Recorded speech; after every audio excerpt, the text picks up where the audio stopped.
Hello friends, இன்றைக்கி morning பார்த்தீங்கன்னா நான் தோசை ஊற்றி சாப்பிட்றதுக்காக ரெடி பண்ணிகிட்டு இருந்தேன். இந்த பேன் வந்து இந்த தவா வந்து புதுசாக வாங்கினது. ஸோ வந்து நல்ல தோசை வந்து பெருசாக ஊற்றுறதுக்காகவே வாங்கியிருந்தேன். நல்லா ஸ்டடியாக இருந்துச்சு. ஸோ அது வாங்கியிருந்தேன். அதுக்கப்புறம் பார்த்தீங்கன்னா இன்றைக்கி வந்து மத்தியானத்துக்கு வந்து முட்டை குழம்பு தான் செய்ய போகிறேன்.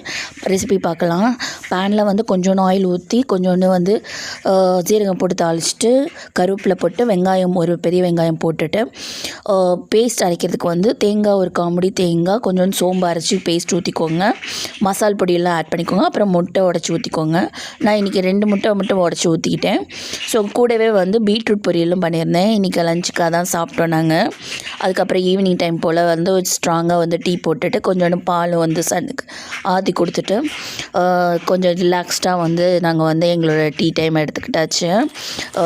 லாங் கேப்க்கு அப்புறம் வந்து நான் டீ குடிக்கிறேன்.